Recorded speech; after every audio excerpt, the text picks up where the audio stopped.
چې دا نظام چې نن پر سر د اقتدار دی او په دې مملکت کې قایم شوی دی دا اسلامي شرعي نظام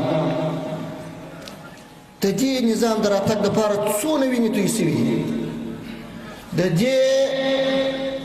اسلامي نظام د قیام دپاره څونه ښځې کونډیانې شوي دي څونه میندې بورې شوي دي څونه کوچنیان یتیمان شوي دي څونه مجاهدین په سترګو معیوب شوي دي څونه مجاهدینو دواړې پښې دواړه لاسونه د لاسه ورکړي دي څونه مجاهدینو زندانونه په کلو کلو زندانونه تیر کړي دي که هر چا د اختلاف کوشش کاوه او یا یې په زړه کې اختلاف ته ځای ورکاوه د ژبې او سمت او ولایت په نامه د قوم په نامه د انډیوالیزم په نامه الله تعالی به حساب ورسره کوي دغه ټول شهیدان به په ورځ د محشر حساب ورسره کوي ټول یتیمان او کونډې به دی تر ګریوان رانیسي ولاړ ولاکه شي دا بوی د اختلاف چې دی دا باید د دې صفه څخه د دې ملت څخه نور ختم شي او ویستل شي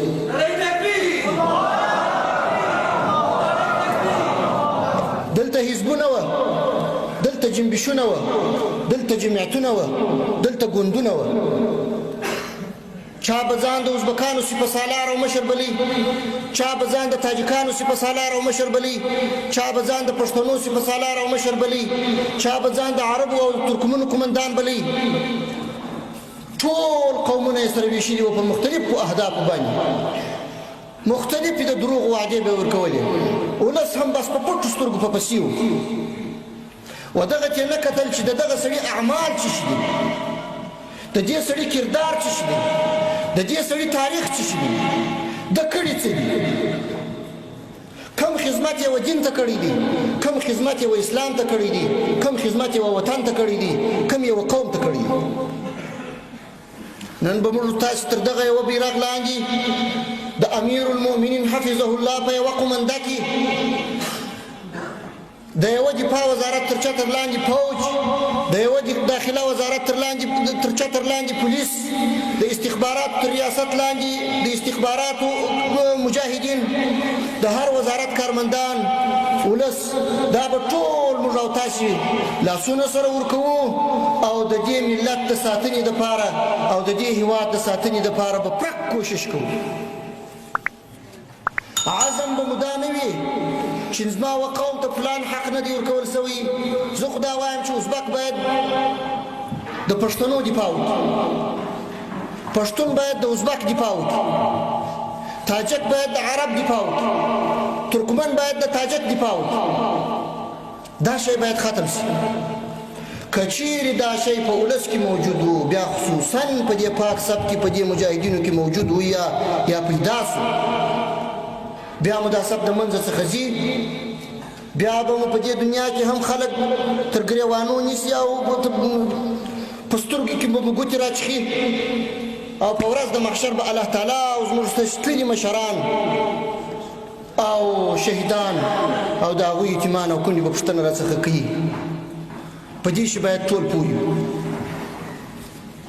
څه وخت دمخه دلته په فاریاب ولایت کې څه مشکلات وو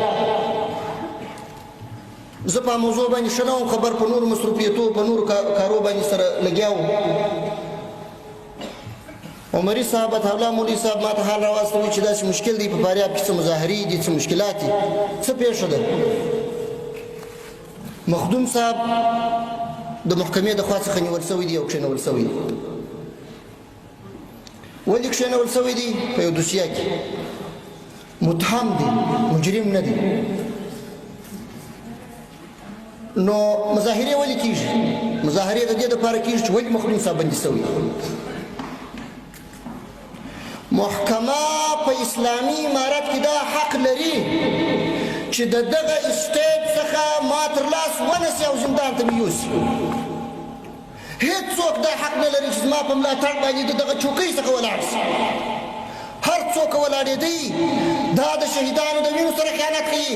دا د اسلامي امارت سره خیانت کوي دا زما سره خیانت کوي دا د دې نظام سره خیانت کوي نور باید ودې تفریقو ته اجازه ورنکړو دا چې مخدوم صاحب مظلوم دی موږ یې تر شا ولاړ او که مجرم و زه سزا ورکوم دلته دا مطرح نه ده چې دا سړی پښتون دی دا سړی ازبک دی دا تاجک دی که څوک مجرم و هغه به سزا ویني که څوک مظلوم و د هغه څخه به دفاع کېږي که په یوه طرف کې 15 لکه کسان ولاړي خو ظالمان په بل طرف کې 1500 کسان ولاړي خو مظلومان موږ به د دې مظلومانو څخه دفاع کوو او د دې مظلومانو ملاتړ به کوو دا باید زموږ او تاسې فرض عین او پر ځان باندې واجب ګوري دا د دې نظام سره خیانت دی دا تفریقې پیدا کوي تاسې خبر یاست صحیح ده یو ملګری دی بندي شو مظلوم بو زه دا نه وایم چې دا به مجرم و یا به بل څه په دغه مظاهراتو کې د چا لاس په دغه مظاهراتو کې حصه چا واخیسته تاسې وګورئ هغه ویډیوګانې وګورئ د هغه صحنې شاهدان به کېدای شي دلته موجود دي چې دلته د پښتون په نامه اربکی دلته د ازبک په نامه اربکی دلته د تاجک په نامه اربکی راځي موږ تاسې پر شا شا ټپوي او په منځ کې مو سره اخته کوي جنجال راته پېښوي د هغو خو کار دغه دی دا 20 کاله اشغالګرې دنیا او د هغوی ګوډاګیانو کار ودې ته وکړي ودې ته یې کمپاین چلاوه چې په څنګه طریقه باندې دا ملت سره وویشي په څنګه طریقه باندې افغانستان سره وویشي په څنګه طریقه دلته جزیرې د قدرتو جوړې کړي په څنګه طریقه دلته ملکه طایفي جوړه کړي په څنګه طریقه دلته شخصي قومندانان تربیه کړي شخصي قومندانان مسلح دا خو د هغو کار و دا خو د هغو وظیفه وه د همدا یې هدف و ګورئ که موږ تاسې متحد نه وای که زموږ تاسې دغه اتحاد او اتفاق نه وای موږ تاسې په دغه ځای کې نن نسوای سره راجمع کېدلی ښه په سرخرویي ښه په کامیابي الحمدلله دا د حمد ځای دی نن دلته تاجک هم ناست دی په لوړه غاړه نن دلته ازبک هم ناست دی په لوړه غاړه نن دلته پښتون هم ناست دی په لوړه غاړه هیڅوک نشي کولای چې د پښتون په نامه یو څوک وځپي هیڅوک نشي کولای چې د تاجک په نامه یو څوک وځپي هیڅوک نشي کولای چې د ترکمنو د عربو د ازبک په نامه باندې څوک وځپي ګورئ دا شان تر شا وغورځوئ دا د دې نظام سره خیانت دی مخکې مې هم درته وویل قسم په الله که زما په وسه پرسي که په دې پوه شوم چې هر هغه څوک که زما ورور هم وي که زما د اکا زوی هم وي که زما د ولایت هم وي که زما د قوم هم وي هر څوک شي زه به یې تر لاس رانیسم او محکمې ته به یې پېښوم هر یو باید د دې مقابله وکړو ګورئ یو په دې کې لاس نه درلودل دي یو په قوم پرستی او په انډیوال پرستی کې لاس نه درلودل دي دا یوه خبره یو د قوم پرستی او د انډیوال پرستی مقابله کول نن موږ فوج ډېر په تکلیف جوړو ډېر مشکلات ولې مشکلات دا د فلاني انډیوال دی دا د فلاني انډیوال دی دا د فلاني انډیوال دی دا و دې ولایت ته نه ځي زه دلته په تکلیف کېږم دا و دې ولایت ته نه ځي زه په دې ولایت کې په تکلیف کېږم څوک د خپلې ولسوالۍ څخه نه وځي ولې څه پېښه ده که مو دا نظام د دغه دپاره راوړی چې صحیح ده بس ما نظام وګټي نور یې پرېږدي و دا بدو مفسدینو ته چې راسي و دې نظام ته نو خو زه به هم پر کور کښېنم قاري صاحب هم پر کور کښېني یا بل به هم پر کور کښېني ټول به ولاړ شو د خدای په امان بس کار خلاص را به چې دلته مفسدین ځای ونسي او زموږ او ستاسو د شهیدانو په وینو او زموږ ستاسو په اهدافو او په مقاصدو به لوبې وکړي بیا دا تاسو ته ښه خوند درکوي هیڅوک باید میدان پرېنږدي ګوره میدان پرېښول د بې غیرته سړي کار میدان ته به راځئ د بدو خلکو د مفسدو اعمالو د بدو اعمالو مقابله به کوئ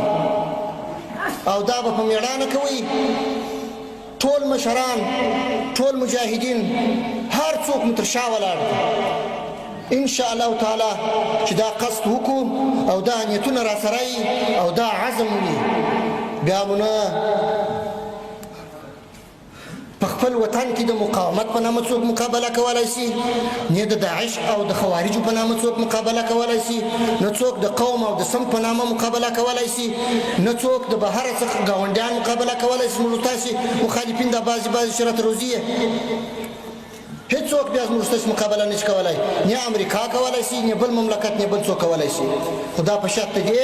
چې زموږ او ستاسې ارادې محکمې، موږ او تاسې ښه نیتونه او پاک عزم ولرو او خپل تر مابین وحدت او اتفاق ولرو. الله تعالی دې اول و ماته، بیا و تاسو ته، بیا و ټولو مجاهدینو او ټول ولس ته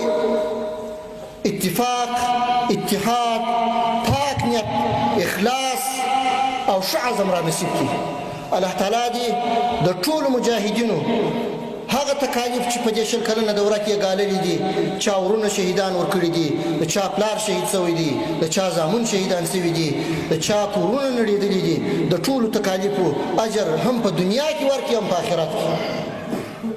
الله تعالی مو کامیاب او سرلوړي ولره. الله تعالی مو په ټولو هغو مقاصدو کې چې ستاسو په زړونو کې دي او د شریعت سره موافق دي موفق